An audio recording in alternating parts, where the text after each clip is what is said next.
नीली आंखों वाली परी की कहानी। सालों पहले धनिया राज्य में राजा का शासन चलता था। राजा का दिल बहुत साफ था, वह हर त्योहार के दिन लोगों को दान देते थे।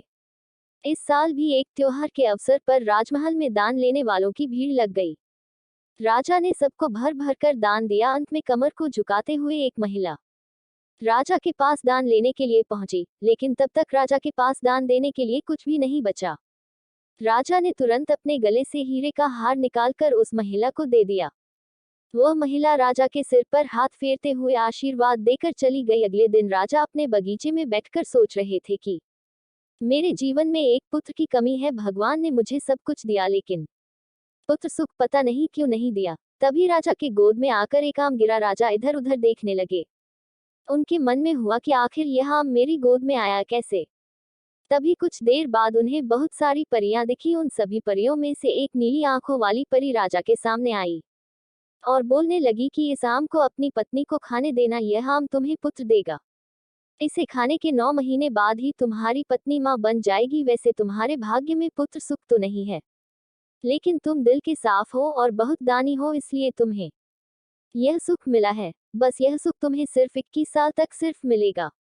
जैसे ही तुम्हारे बेटे की शादी होगी उसकी मौत हो जाएगी।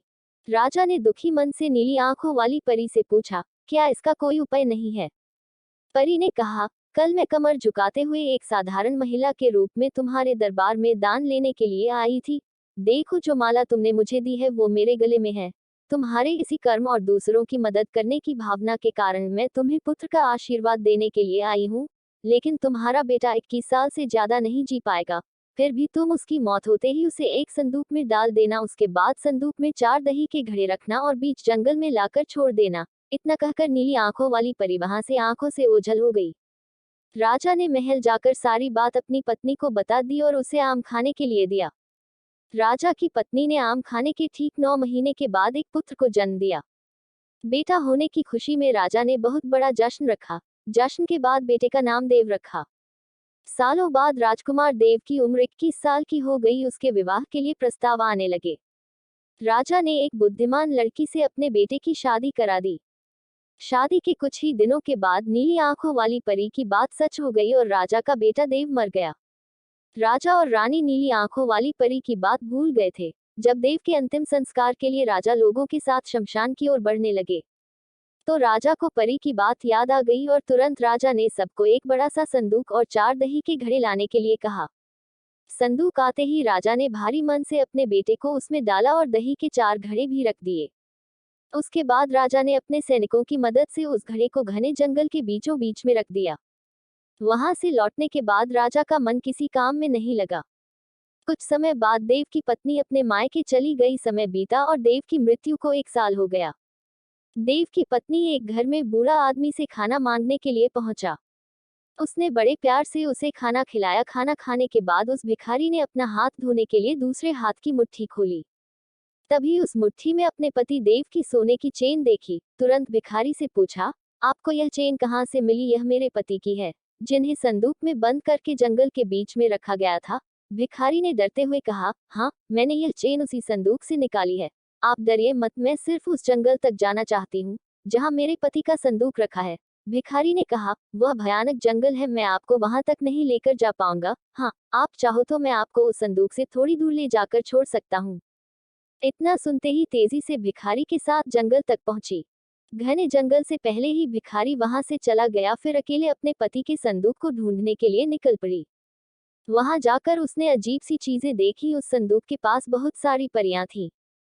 पेड़ के पीछे छुपकर उन्हें देखने लगी। उसने देखा कि सारी परियों के बीच से एक नीली आंखों वाली परी आई और उसने संदूक में एक लकड़ी देव के मृत शरीर के सिर के पास और एक पैर के पास रखी। तभी देव संदूक से बाहर निकल आया। परियों ने देव को मिठाई खिलाई और दोबारा संदूक के अंदर डालकर लकड़ियों की स्थिति बदल दी।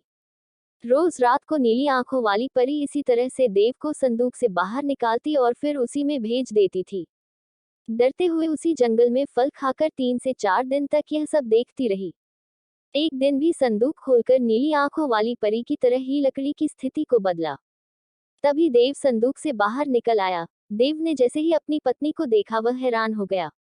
देव कुछ बोल ही रहा था कि अचानक बोल पड़ी, मैं आपको इस जंगल में इस स्थिति में रहने नहीं दूंगी। आपको मेरे साथ चलना होगा, देव को समझाते हुए कहा। मैं नीली आंखों वाली परी की वजह से ही इस दुनिया में आया हूँ, मैं उनकी आज्ञा के बिना कहीं नहीं जा सकता। तुम मेरे संदूक में रखा हुआ एक घड़ा अपने साथ लेकर मेरे राज्य चली जाओ। वहां छुपकर रहना, तुम्हें 9 महीने बाद एक पुत्र होगा। तब मैं तुमसे मिलने आऊंगा। अब तुम लकड़ी की स्थिति बदलकर मुझे पहले की तरह संदूक में जाने दो। राजकुमारी ने अपने पति के कहे अनुसार ही किया। सबसे पहले संदूक में पति को भेजा।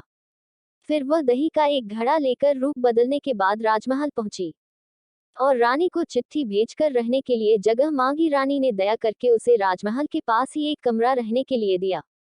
जब रानी को पता चला कि वह गर्भवती है, तो रानी उसका ख्याल भी रखने लगी। जब राजकुमारी ने बच्चे को जन्म दे दिया, तो देव उससे मिलने के लिए आया। उस समय रानी पास से ही गुजर रही थी।